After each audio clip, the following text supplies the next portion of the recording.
بسم اللہ الرحمن الرحیم۔ السلام علیکم ناظرین، میں ہوں اسامہ سجاد اور آپ دیکھ رہے ہیں اسامہ سجاد یوٹیوب چینل۔ آج میرا موضوع ہے پاکستانی عوام اور فرسٹریشن۔ فرسٹریشن ایک ایسی بیماری ہے کہ جو ہمیں ہر ایج گروپ کے اندر نظر آتی ہے، چاہے وہ کوئی پلے کلاس کا بچہ ہو، چاہے وہ کالج کا کوئی اسٹوڈنٹ ہو، چاہے وہ گھر کی خواتین ہوں، چاہے وہ معاشرے کا کوئی بھی فرد ہو، کہیں نہ کہیں ہمیں وہ فرسٹریٹڈ نظر آ رہا ہوتا ہے۔ تو پاکستانی معاشرے کو مد نظر رکھتے ہوئے کچھ فرسٹریشن کی مثالیں میں آپ کے سامنے رکھوں گا، جیسے 2 اور 3 کلاس کا بچہ جس کو ابھی منہ بھی صحیح طرح دھونا نہیں آتا، یا جس کی ابھی کوکو مو کھانے والی عمر ہوتی ہے، وہ دوسروں کو یہ دھمکیاں دے رہا ہوتا ہے کہ مجھے تم اسکول سے باہر ملنا، میں تمہیں اسکول سے باہر آ کے بتاؤں گا۔ تو اسی طرح جب اسی مائنڈ سیٹ کے بچے 6 یا 7 کلاس کے اندر جاتے ہیں، جب یہ پوائنٹر وغیرہ سے یا جیومیٹری یوز کرنا شروع کر دیتے ہیں، تو اس کے اندر سے ایک کمپس نکالتے ہیں اور جو ویری نیکسٹ ان کے بیٹھا ہوتا ہے اس کو اریٹیٹ کرنا شروع کر دیتے ہیں۔ جب اسی طرح کے مائنڈ سیٹ کے بچے کالج سیکشن کے اندر جاتے ہیں یا کالج پڑھنے کے لیے جاتے ہیں، جب ان کا آخری دن ہوتا ہے کالج کے اندر، تو یہ وہاں کے بلب اور وہاں کے جو پنکھے ہوتے ہیں ان کو توڑنا یہ اپنا حق سمجھتے ہیں، حالانکہ یہ فرسٹریشن کی مثالیں ہیں۔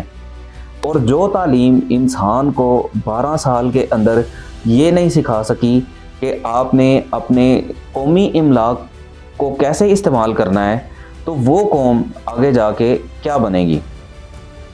فرسٹریشن کی ایک مثال یہ بھی ہے کہ لوگ ڈومیسٹک اینیملز کو یا جو اسٹریٹ ڈاگز ہوتے ہیں اس طرح کے جانوروں کو تنگ کرنا شروع کر دیتے ہیں۔ جیسے اگر کوئی گلی کے کنارے کے اوپر ایک کتا سویا ہوا ہے تو اس کو خواہ مخواہ پتھر مارنا یا اس کو خواہ مخواہ اریٹیٹ کرنا، یہ بھی ایک فرسٹریشن کی علامت ہے، حالانکہ ہمارے مذہب میں کسی کو تکلیف دینا جائز نہیں ہے۔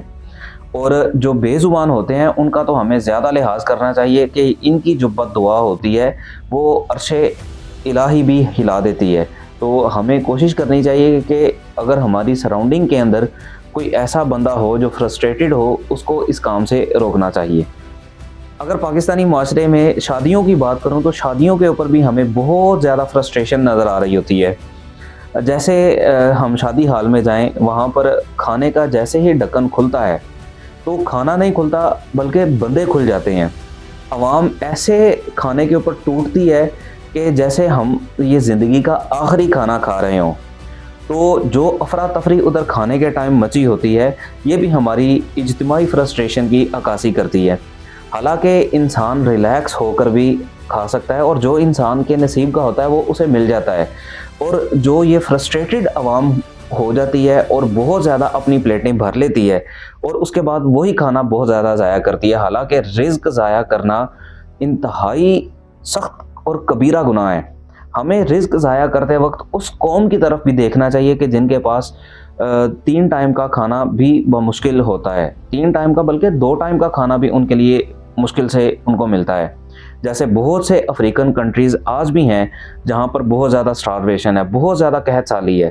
بہت سے لوگ آج بھی دنیا میں ایسے ایگزسٹ کرتے ہیں کہ جن کو اپنے سروائیول کے لیے بھی کھانا نہیں ملتا۔ ایون کہ پاکستان کے اندر بھی بہت سے بچے ایسے ہیں جن کی تعداد کروڑوں میں ہے کہ جو آج بھی میل نیوٹریشن کا شکار ہیں، جن کی جو ایک نیوٹریشنل ریکوائرمنٹ ہے وہ پوری نہیں ہو رہی، اور ہم اپنی شادیوں کے اندر دیکھ لیں کہ کتنا زیادہ کھانا ضائع کرتے ہیں۔ یہ بھی ہماری اجتماعی طور پر فرسٹریشن کی عکاسی کرتی ہے۔ اسی طرح جو سوشل کنفلکٹس ہیں وہ بھی ہماری فرسٹریشن کی عکاسی کرتے ہیں۔ جیسے خواہ مخواہ گھروں کے اندر ان باتوں کے اوپر لڑائیاں ہو رہی ہوتی ہیں جس کا کوئی سر پیر ہی نہیں ہوتا، جس کی کوئی لاجیکل ریزننگ ہی نہیں ہوتی۔